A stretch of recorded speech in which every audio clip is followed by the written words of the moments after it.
Pessoal, como vocês estão? Tudo bem? Vamos aí dar sequência à próxima aula de tecnologias dos materiais.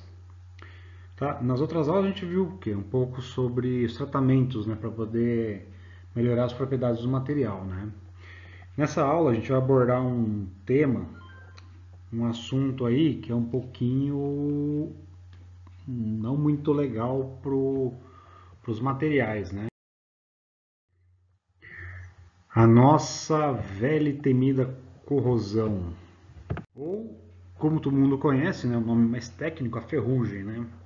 Então, ou seja, é normal o que acontece com o passar do tempo, principalmente se você pegar materiais compostos por óxidos.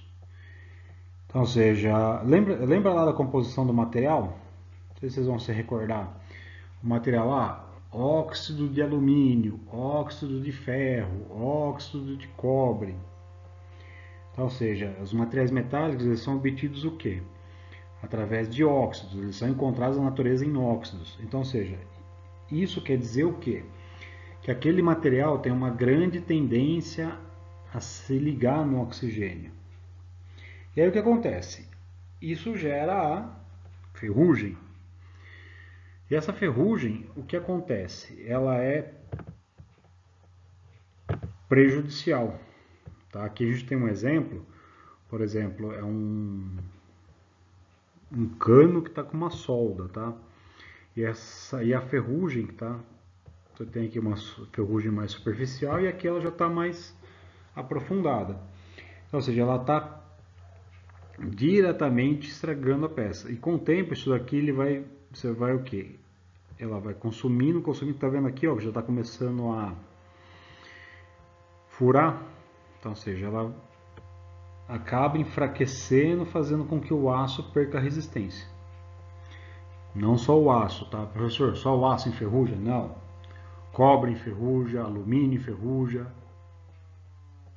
Esses materiais também enferrujam, por incrível que pareça. E aí o que acontece? A gente tem que trocar. É por isso que às vezes a gente faz um reparo numa lataria do carro. Oxidou ali, trocou. O ideal é fazer o quê? Você recortar o pedaço e soldar uma nova chapa para você tirar a ferrugem do material. Se você só lixar e pintar, vai resolver? Não sei, às vezes resolve, às vezes não. Então, o que gera a ferrugem, a oxidação? Ela está relacionado muito ao quê? A combinação de substâncias, ou seja, substâncias que estão presentes no ambiente. Então, ou seja, aqui eu tenho um material, um ferro novamente, uma peça de ferro. Ferro, como que a gente encontra o ferro na natureza? Então, por exemplo, o ferro, o que acontece? O ferro na natureza, como que eu encontro o ferro? Você encontra quando você vai explorar lá na jazida de Carajás, por exemplo, você tem o ferro. Como que é o ferro encontrado na natureza? Fe2O3. A mesma coisa o alumínio. O alumínio é óxido de alumínio. Então, ou seja, Al2O3. Então, o que isso significa? Na natureza, esses materiais, tanto o alumínio quanto o ferro, eles estão ligados, eles estão ligados com o oxigênio. Então, o que isso significa? Quando você vai produzir ferro, vai produzir alumínio, o que você faz?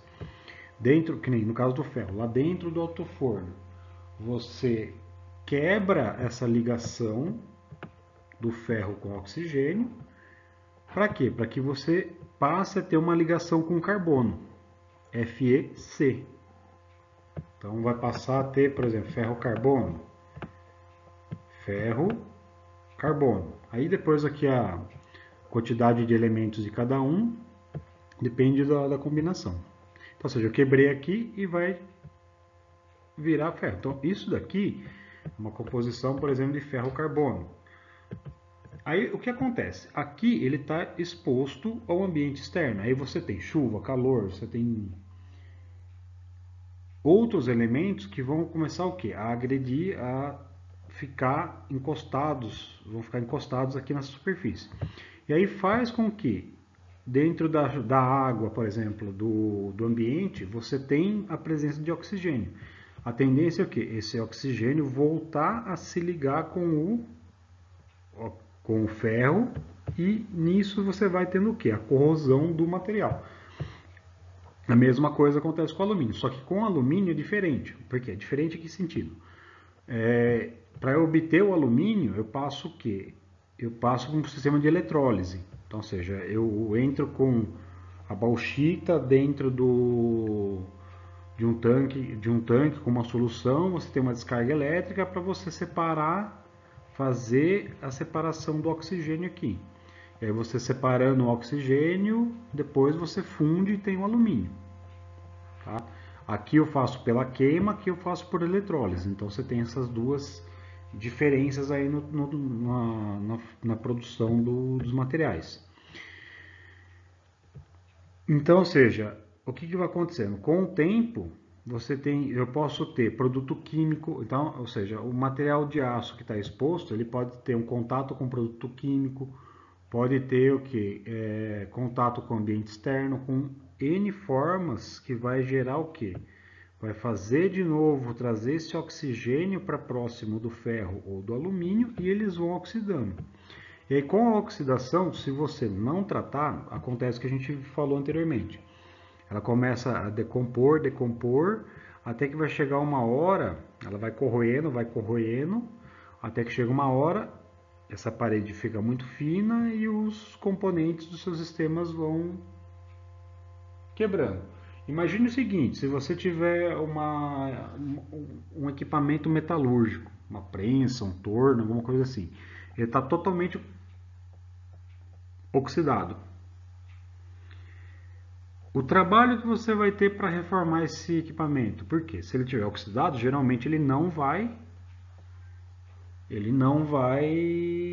funcionar. Então o que você tem que fazer? O ideal é você ou não deixar chegar aquele ponto, ou você gasta com uma reforma. Você vai falar, vou jogar fora porque não me serve mais. Não é bem assim também. Você consegue às vezes reformar e recuperar aquele equipamento. Como que eu classifico a corrosão? Tem como classificar? A corrosão não é tudo igual? Vamos falar, professor, a corrosão é tudo igual. Não, tem diferença entre elas. Lembrando, como que chega? Eu tenho corrosão eletroquímica. Ou seja, é uma corrosão que leva a diversas agressões. Né? Então, ou seja, você tem elemento químico e a ação de eletricidade. Por exemplo, quando você vai trabalhar com galvanoplastia, um exemplo, ou algum tratamento superficial, galvanoplastia, zincagem. O que você tem que fazer? Você tem que fazer um banho de cobre. Você lava, lógico, as peças, dá um banho de cobre nela, depois você dá o cromo, o zinco, alguma coisa que você quer ali. E o que você tem que fazer? Como que tem o material que está dentro dessa solução química, ele vai se dissolvendo, ele vai sendo corroído, até não chegar mais nada. Então, ou seja, o material que está nesse banho químico, ele vai sendo corroído para poder ser o quê? Para poder ser aplicado em uma outra superfície. Posso ter o que? Fatores mecânicos também, algumas geometria de alguns elementos, cristais de gelo, às vezes, ou uma areia, alguma coisa assim, que pode gerar danos superficiais ali. Por que eu tenho que saber definir qual é a minha corrosão? Se você conseguir identificar a sua corrosão, você verifica se você consegue corrigir. Você consegue. Então, por exemplo, o que eu vou fazer para prevenir a corrosão? Eu vou pintar? Eu vou passar um desengraxante ou um ferrox lá para tirar a ferrugem, para depois, vou lixar, vou pintar, vou ter que tirar, vou ter que substituir. O que eu vou fazer para evitar essa ferrugem? Então eu preciso saber em que ponto está a minha ferrugem. Para quê? Para eu saber como corrigir isso daí. Então, a gente fala o quê? A corrosão generalizada. A generalizada é a pior de todas as corrosões. Então, ou seja, como que eu consigo identificar a corrosão generalizada? Ela afeta toda a superfície do metal. Então, ou seja, está afetando toda a superfície. E eu tenho perda de espessura.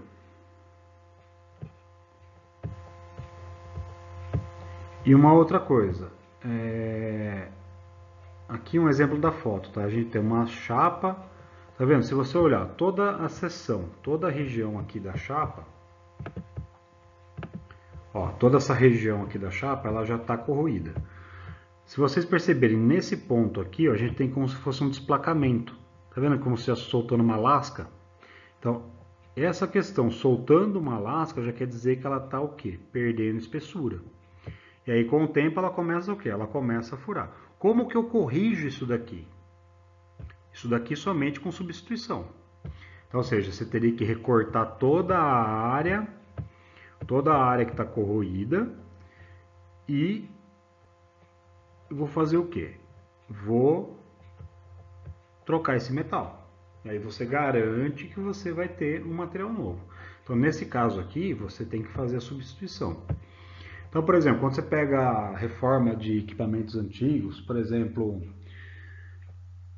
no Brasil tem algumas empresas que fazem restauro de carros, fazem restauro de locomotivas. Então, o que eles verificam? Por exemplo, um caso de carro, o que você faz? Você recebeu um carro antigo, você quer fazer um restauro. Geralmente, o que você vai fazer?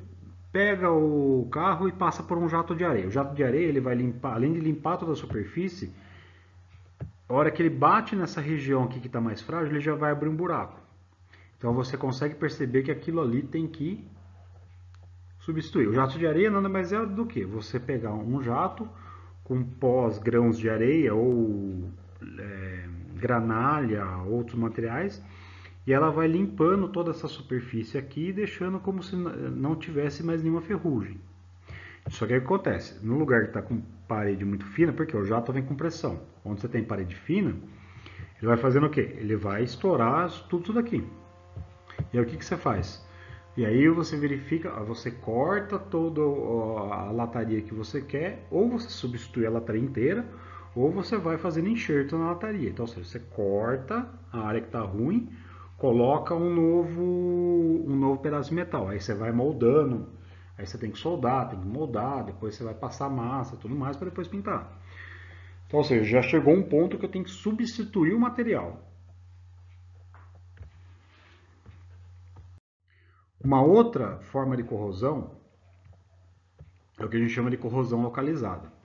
Então, qual que é a diferença da corrosão localizada da corrosão superficial? Aquela superficial, você tem o quê? A generalizada, desculpem, ela tem o quê?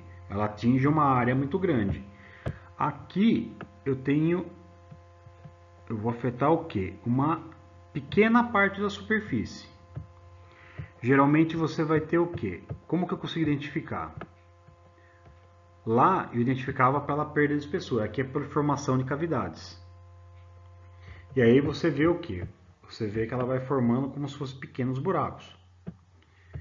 E aí o que acontece? Aqui a gente usa o termo, né, que ela parece úlceras, né? Então você vai abrindo buracos como se fossem úlceras. Aí o que acontece? Nessa situação, então, ou seja, quando eu tenho uma corrosão localizada, o que eu vou fazendo? Eu posso ir lixando até você tirar aquele ponto. Tirou aquele ponto, você pode passar o quê?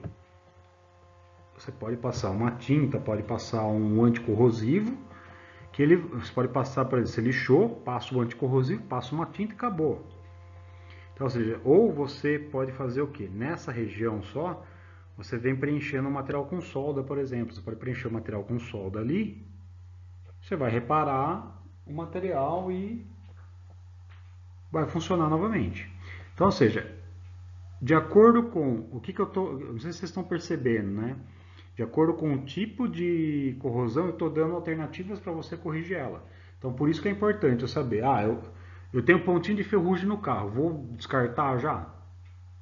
Vou trocar todo o painel? Não. Geralmente você faz o quê? Você tem alternativas para isso. A corrosão seletiva. Então, a seletiva a gente diz o seguinte: como que funciona essa corrosão seletiva? Imagine uma liga: ferro, carbono. Então, o que você faz?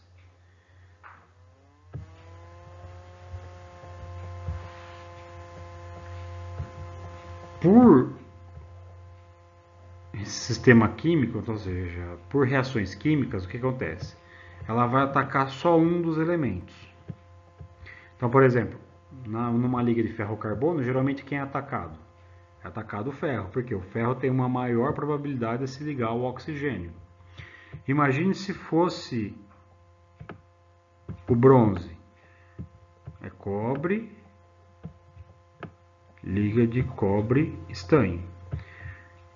Imagine que ela atacasse o cobre.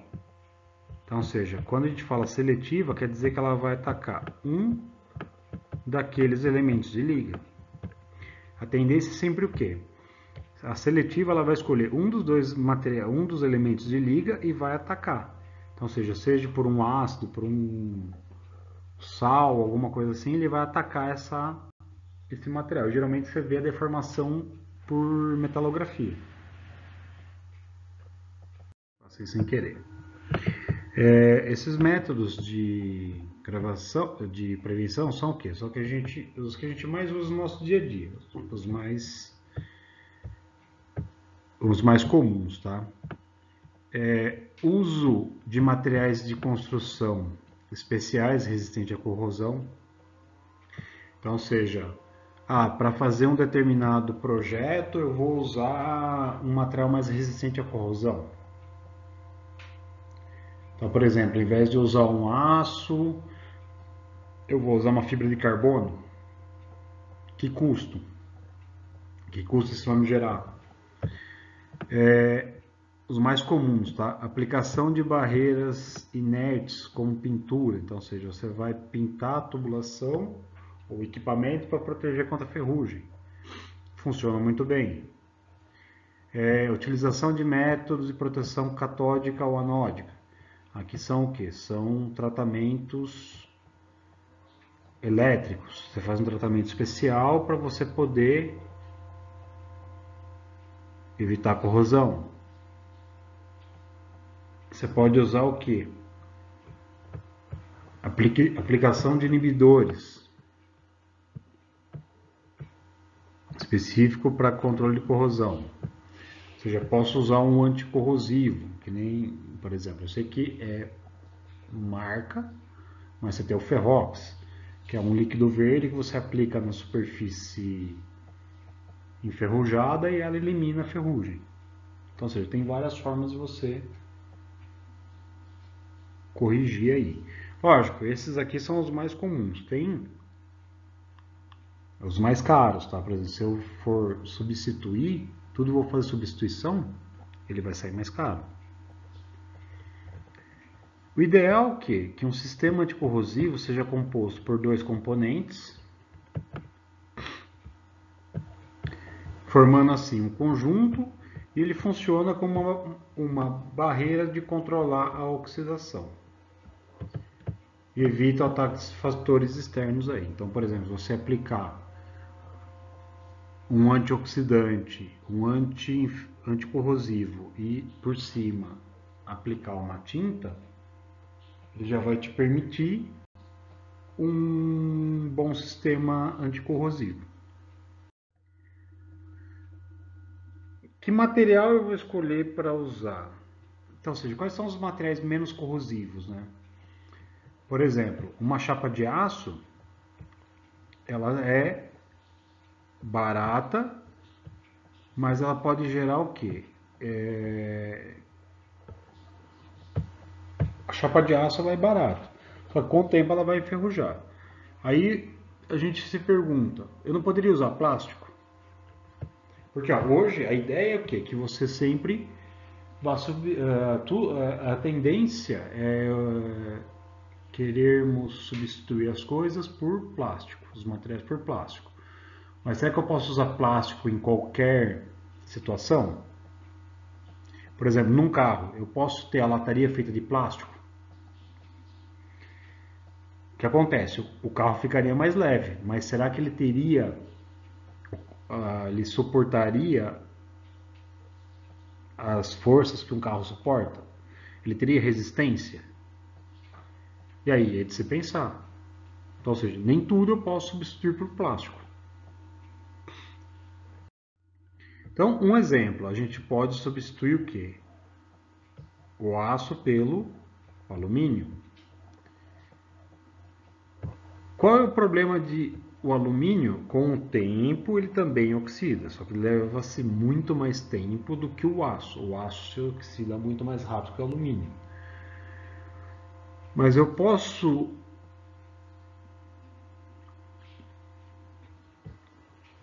usar só alumínio? Qual é o maior problema de eu usar o alumínio de uma forma geral?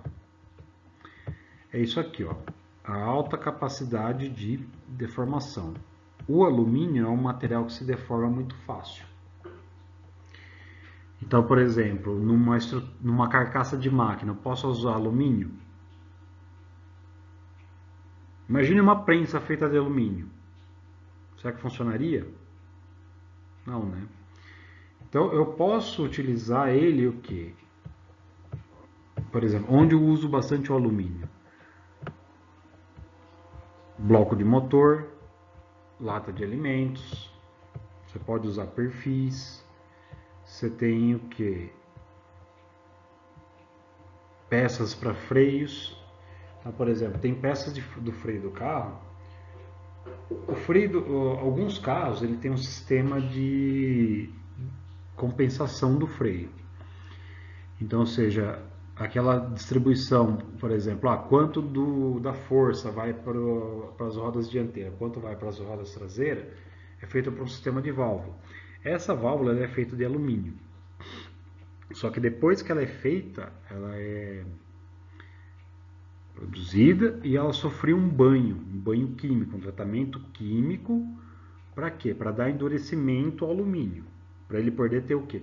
Para ele poder ter mais resistência para a hora que eu aplicasse pressão hidráulica dentro dele, lógico, isso aí a gente chama de válvula de distribuição. Essa válvula de distribuição, ela vai ter o quê? A aplicação de fluido dentro dela para poder distribuir para as rodas. Então, ou seja, esse alumínio ele tem que suportar essa força. Como que ele suporta? A hora passando pela anodização. Uma outra, o aço. O aço ele é amplamente utilizado. Só que o que você tem? Você tem ali baixo custo.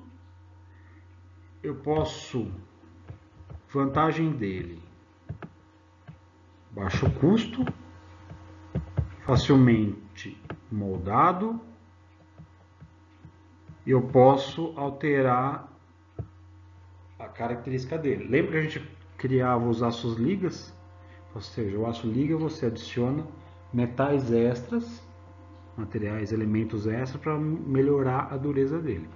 Só que se vocês olharem, por exemplo, ó, essas barras, esses tubos de aço aqui, se vocês perceberem aqui na superfície dele, ele já está começando a oxidar. Então, ou seja, só que então o que a gente fala?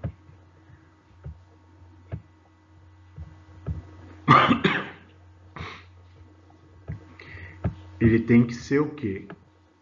o aço ele tem que ser protegido contra a corrosão. Tá? Então, ou seja, para você usar o aço em algum sistema, você tem que dar um tratamento superficial. Hoje, a gente tinha muita pintura líquida, né? Mas está sendo desenvolvido, já faz um bom tempo que tem no mercado a tecnologia de pintura a pó. Então a pintura a pó é mais resistente, então ela ajuda a proteger melhor o aço dos fatores externos aí. O aço inox, né? Então, ou seja, o aço inox ele tem o que? Uma característica boa dele aqui, ó. Resistência a alta e baixa temperatura, baixo custo de manutenção e ele é fácil de ser manipulado. Ele é uma liga de ferro e crômio e diretamente, ou seja, se eu tentar ele ficar exposto ao ambiente externo, ele não sofre corrosão. Por exemplo, se eu deixar uma peça de aço inox no tempo e deixar uma peça de aço, a de aço vai corroer muito mais rápido do que a de aço inox. Só que, lógico, o custo do aço inox é muito maior. Vantagem, tem situações que eu só posso usar aço inox. Ou seja, por exemplo, tanque de indústria química. O ideal é que ele seja feito de aço inox.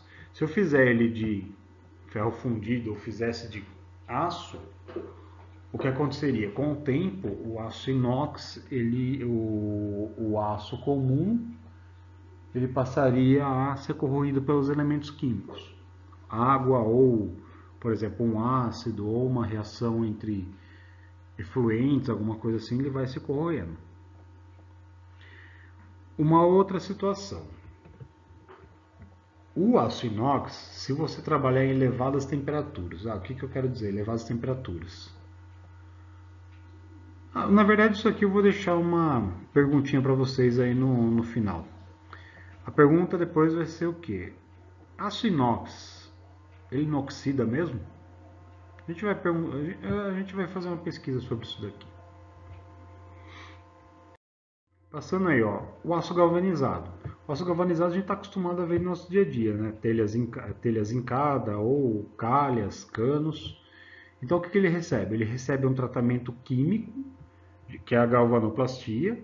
Então, ou seja, ela tem o que? A adição de um elemento na superfície do aço que lhe dá maior resistência. Então isso aqui permite o quê? Que essas componentes, por exemplo, calhas, telhas, fiquem expostos a um maior tempo em áreas externas. Tá? Aqui, vamos abrir um parênteses. Não estamos dizendo que não vai ocorrer corrosão no aço galvanizado.